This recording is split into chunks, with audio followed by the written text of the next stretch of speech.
오늘은 이 맥추절로 지키고 있는데요. 이 맥추절만큼이나 큰 명절이 이스라엘의 이제 초막절이라고 합니다. 지난주에는 초막절 중간에 행하신 예수님의 말씀을 저희들이 살펴보았습니다. 사람을 외모로 판단하지 말고 중심을 보시는 하나님을 따라서 공의롭게 판단하라라는 말씀이었습니다. 오늘은 그 명절의 마지막 날, 우리 37절 보시면 명절 끝날 곧 큰 날에라고 나온 대로 이 초막절 마지막 날에 하신 예수님의 말씀을 함께 살펴보고자 합니다. 여러분, 유대인의 이 명절인 초막절은 무엇을 기념하는 절기입니까? 그것은 이름대로 유대인이 출애굽해서 이제 광야에서 초막을 짓고 살았습니다. 그것을 기념하는 절기입니다. 그런데 그 세월이 한 40년 되었어요. 그 40년 세월 동안 그들의 사활을 좌우했던 것이 무엇이었겠습니까? 그것은 아마도 물이었을 겁니다. 이 먹는 떡, 양식은요, 한 달을 먹지 못해도 버티는 사람도 있습니다. 하지만 물은 어떻습니까? 일주일만 마시지 않아도 견디기 어렵습니다. 많은 사람들이 죽어가게 됩니다. 해서 그들에게는 물이 참 중요했습니다. 그런데 출애굽한 뒤 얼마 지나지 않아서 그만 이 물이 다 떨어졌어요. 물이 없어서 죽어가게 되었습니다. 그때 하나님께서 모세에게 명하시기를 반석을 치라고 하셨습니다. 지팡이로 치라고 하시자 그 말씀에 이 모세가 순종해서 반석을 쳤더니 어떤 일이 일어났습니까? 그 반석에서 물이 솟아나게 되었던 것이죠. 석간수가 나오게 되었던 겁니다. 그것은 기적의 생수였습니다. 그 기적의 생수가 이스라엘 백성들을 살렸습니다.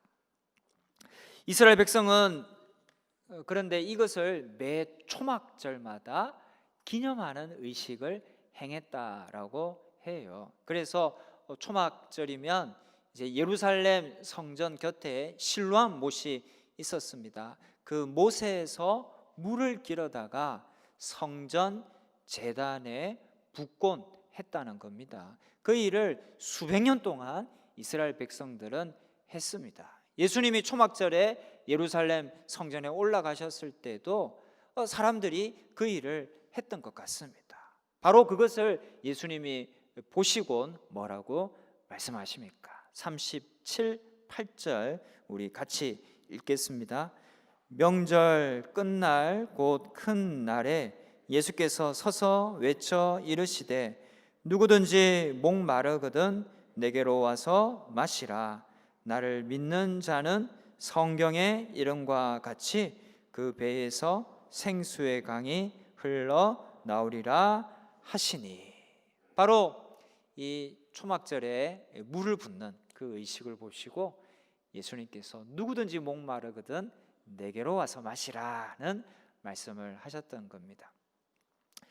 예수님은 누구든지 목마르거든 이라고 하셨습니다. 이 말씀대로 사람들에게는 목마름의 문제가 있습니다.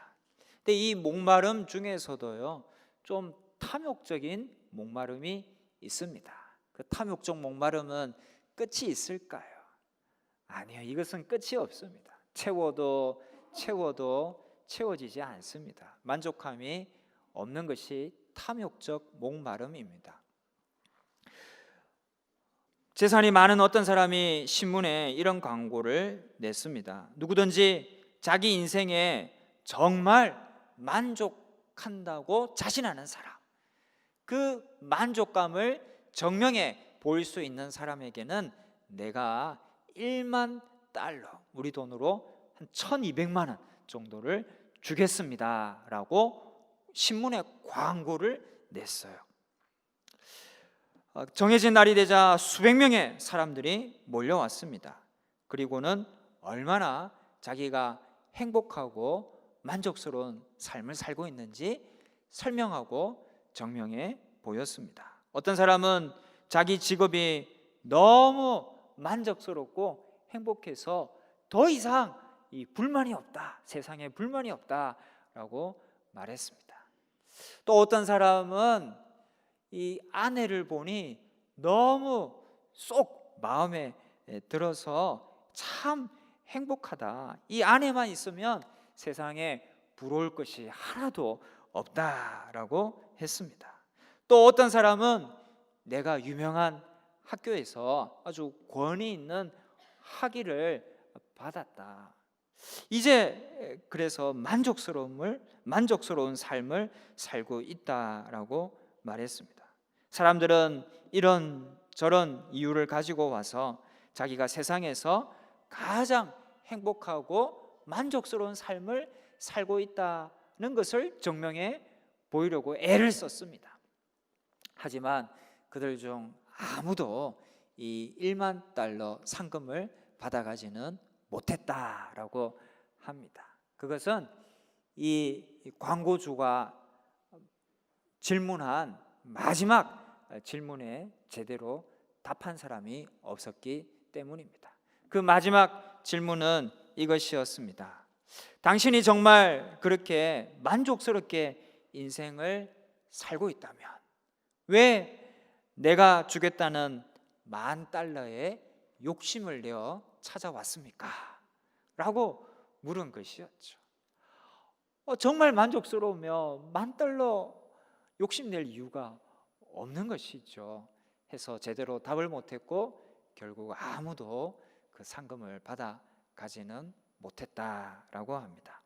여러분, 이것은 무엇을 말합니까?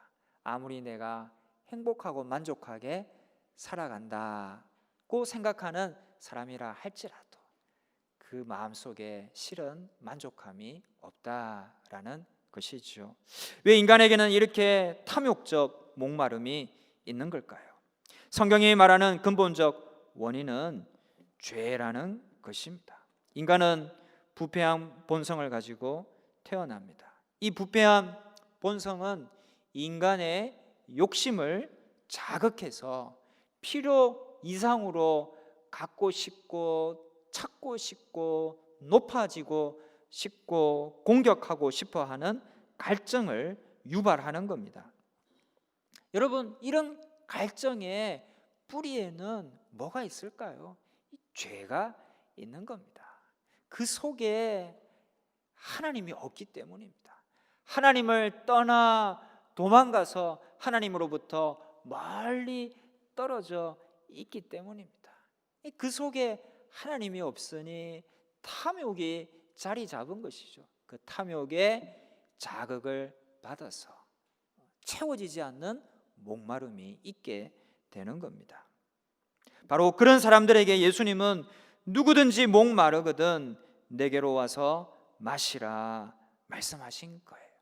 여러분, 이 탐욕적 목마름의 문제는 알고 보면 하나님을 떠난 데서 비롯되는 겁니다. 그 속에 주님이 없기 때문입니다. 다시 말해서 이 탐욕적 목마름의 문제는 영적인 문제라는 거예요. 해서 영적으로 해결될 수가 있는 겁니다. 다시 말해서 예수님을 만나야 하는 거예요. 예수님을 믿어야 하는 겁니다. 지금 우리 곁에 계셔서 우리와 동행하시는 그 성령님과 교제해야 되는 겁니다. 그렇게 하나님과의 만남이 있을 때에 영적으로 주님과의 교제가 있을 때에 이 탐욕적 목마름의 문제는 해결받을 수가 있는 겁니다. 그렇게 하나님을 경험하면 세상 욕심에 대한 관심은 줄어들게 되어 있습니다. 거기에 별 가치와 우선순위를 두고 싶지 않는 마음이 생겨납니다.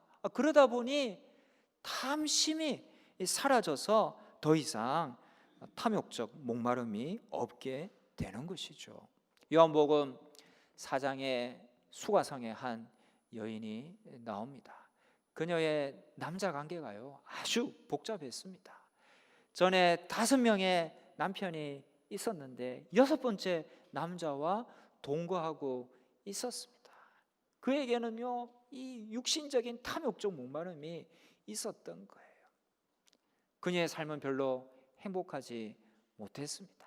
그저 겨우 귀찮지만 살기는 해야 되니까 겨우겨우 이 우물가에 와서 물을 깃고 가곤 했던 여인이었습니다.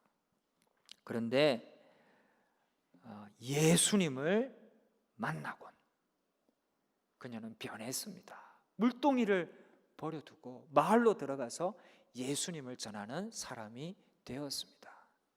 물동이를 버려두었다라는 것은 아주 중요한 것을 상징하는데 그것은 이 육신적 탐욕적 갈망에서 벗어나게 되었다라는 겁니다.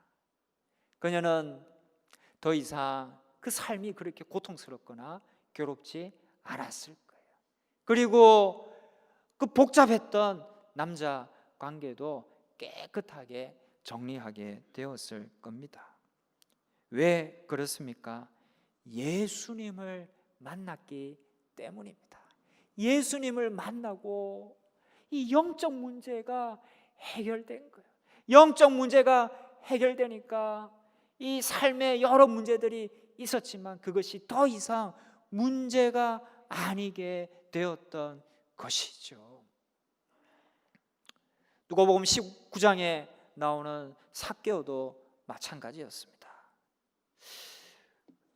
그는 예수님을 만남으로 영적 문제가 해결되었습니다. 그랬더니 어떤 일이 일어났습니까? 그에게는 물질에 대한 탐욕이 있었습니다. 수단 방법 가리지 않고 물질을 모은 사람이었습니다. 하지만 예수님을 만나고 영적 문제가 해결되니까 어떻게 되었나요? 그 물질에 대한 탐욕에서 벗어났습니다. 그는 결단합니다. 내 재산의 절반을 떼어서 가난한 자들에게 주겠습니다. 어려운 이웃에게 이 물질을 나누어 주겠습니다.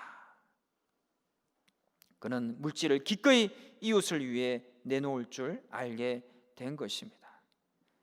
그에게는 탐욕적 목마름이 있었는데 예수님을 만남으로 해결되었던 것입니다. 여러분, 우리도 마찬가지입니다. 주님으로 인해 이 세상이 자극하는 탐욕에서, 탐욕적 목마름에서 우리는 벗어나서 자유와 기쁨과 해방을 맛볼 수가 있는 것이죠.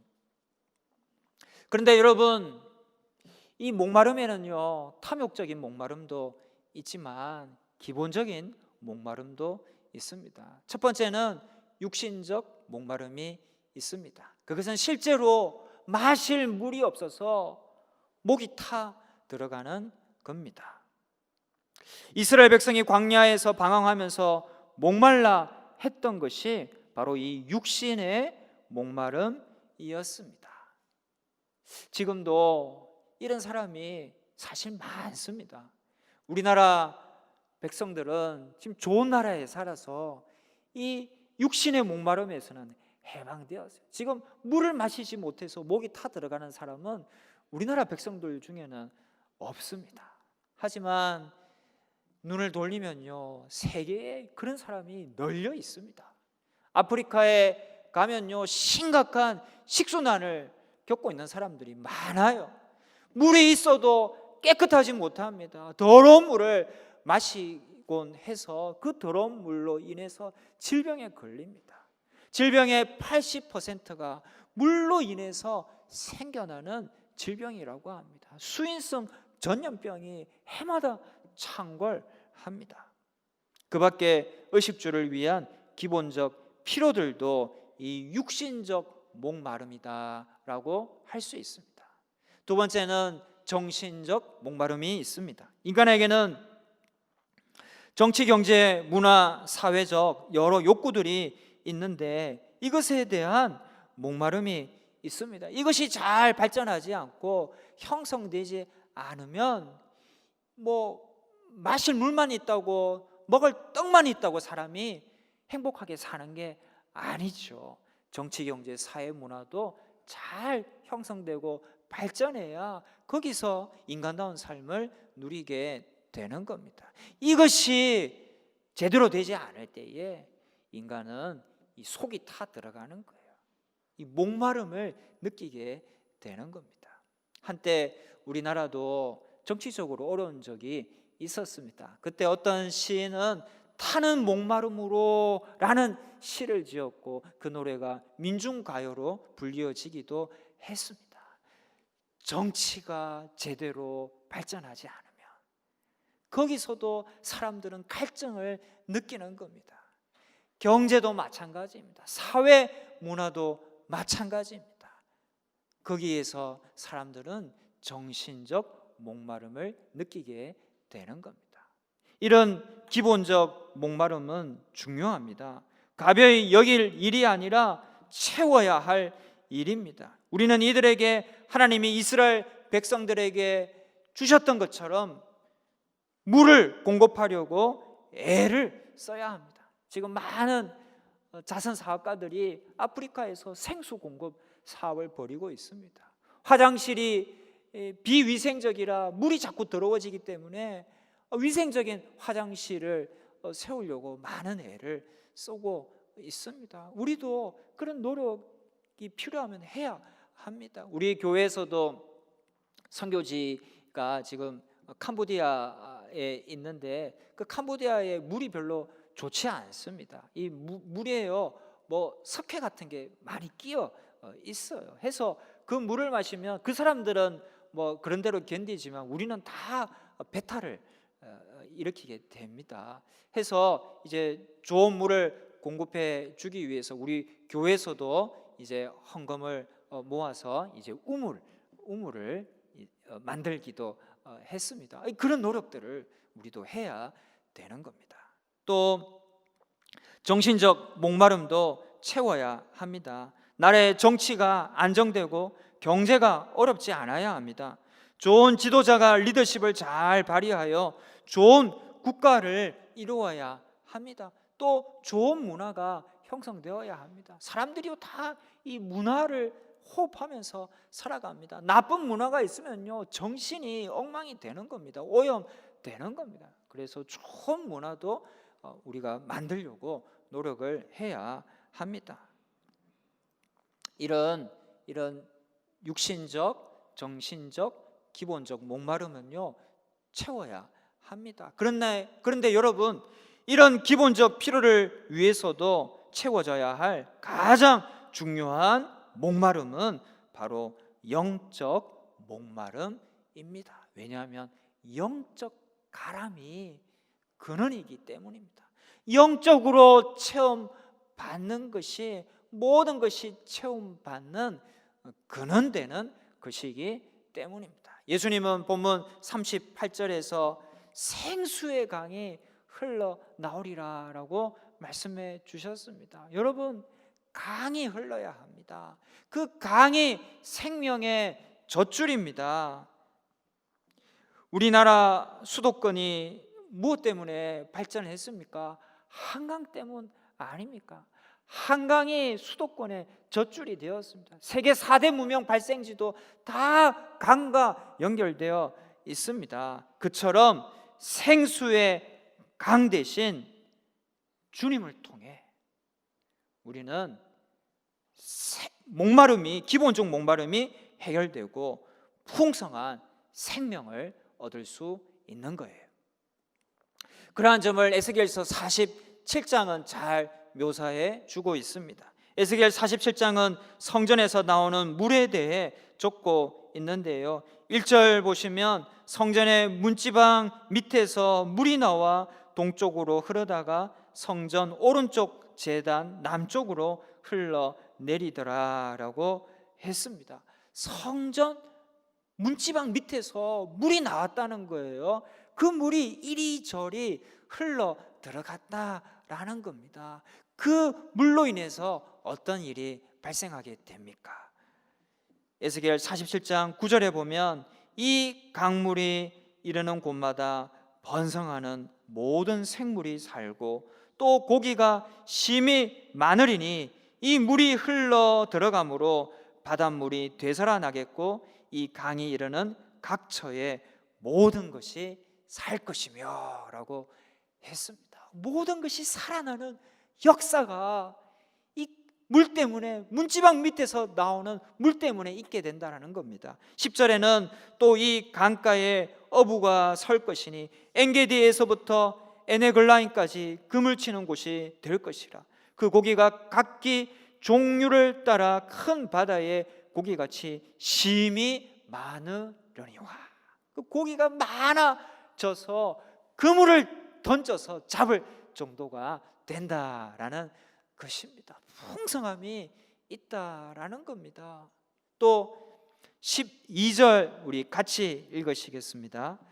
강 좌우가에는 각종 먹을 과실나무가 자라서 그 잎이 시들지 아니하며 열매가 끊이지 아니하고 달마다 새 열매를 맺으리니 그 물이 성소를 통하여 나옴이라. 그 열매는 먹을만하고 그 잎사귀는 약 재료가 되리라 라고 했습니다. 그 물로 인해서 과실이 맺어지고 또 약을 얻게 된다. 치유도 그 물로 인해서 발생하게 된다라는 겁니다. 성전 문지방 밑에서 흘러나오는 물로 엄청난 생명의 역사가 일어나게 된다라는 것이죠. 그 물로 인해서 우리의 기본적 필요도 공급받게 된다라는 것입니다. 그런데 여러분, 성전은 무엇입니까? 성전은요, 주님의 몸입니다. 곧 예수 그리스도가 성전입니다. 예수님으로부터 흘러나오는 그 물이 우리를 살리고 우리의 기본적 필요를 채우고 우리의 생명을 풍성케 한다라는 것입니다. 시편 1편 3절에 시냇가에 심은 나무는 철을 따라 과실을 맺으며 그 잎사귀가 마르지 않는다라고 했습니다. 우리의 삶이 바로 생수의 근원 대신 주님께로 이 뿌리가 들어가게 될 때에 우리는 그로 인해서 우리 삶에 귀한 은혜가 부어지고, 또 본문 39절 보시면 생수의 강은 곧 성령이라고 했습니다. 은혜가 부어질 뿐만이 아니라 우리에게 성령이 부어지는 역사가 있게 된다라는 것입니다.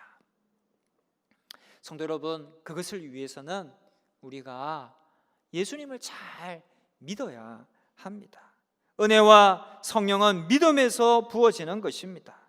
당시 예루살렘에 많은 사람들이 모여 있었는데요, 그들 중에는 예수님을 잘 믿지 못하는 사람들도 있었습니다. 41절부터 44절은 그 얘기가 나와 있는데요, 그들 중에는 성경 말씀에 이제 베들레헴에서 그리스도가 나올 것이다 라고 미가서 5장 2절에 예언되어 있거든요. 그런데 예수님은 갈릴리 출신인 거예요. 그래서 예수님의 출신을 문제 삼아서 예수님은 그리스도가 될 수가 없다라고 생각한 사람도 있었습니다. 예수님이 잠시 베들레헴에 내려가서 거기서 태어난 것을 이들은 미처 알지 못했던 겁니다. 성경을 좀 알긴 알았지만 예수님을 제대로 믿지 못했던 것이죠. 그들은 결국 어떻게 되었습니까? 43절에 보면 무리 중에서 쟁론이 되니 그들은 분쟁을 하게 되었고, 44절에는 그 중에는 그를 잡고자 하는 자들도 있으나 은혜와 성령을 받기는커녕 분쟁이 생기고 도리어 예수님을 잡으려고 하는 자들이 되고 말았습니다. 하지만 예수님을 제대로 믿으면 어떻게 됩니까? 38절 다시 보십시오. 나를 믿는 자는 성경의 이름과 같이 그 배에서 생수의 강이 흘러나오리라 말씀해 주셨습니다. 예수님을 제대로 믿는다면 그 배에서 생수의 강이 흘러나온다라는 겁니다. 여러분, 믿음이 참 중요한 겁니다. 예수님을 제대로 믿는 게 중요한 것입니다. 맥주 감사주의를 맞아 우리가 우리의 믿음을 한번 점검하고 분명히 하기를 원합니다. 모든 것이 주의 은혜요 주의 덕이라고 주님이 우리의 구주시라고 확실히 믿고 고백합시다. 하나님 외에 다른 신이 없고 예수 그리스도 외에 다른 구주가 없음을 분명히 고백하십시다. 오직 주님이십니다. 오직 예수 그리스도이십니다. 코로나19가 우리 온 인류를, 세상을 덮치고 있는데 누가 이 코로나19의 위기에서 우리를 건져주실 분이십니까? 여러분, 다른 해결자가 없습니다. 다른 구세주가 없습니다. 오직 예수 그리스도 하나님 한 분뿐이십니다. 하나님께서 이 문제도 해결해 주실 겁니다. 우리는 그 한 분 하나님만을 믿고 의지하며 예수 그리스도를 의지하여 믿음으로 간구해야 될 것입니다. 그 믿음으로 인하여서 주님이 약속하신 대로 생수의 강이 우리에게서 흘러나올 것이고 우리에게 성령이 부어지는 역사가 있게 될 것입니다. 성도 여러분, 오는 한 주 우리가 더욱 잘 믿읍시다. 여러분, 예수님 외에 다른 구주가 없습니다.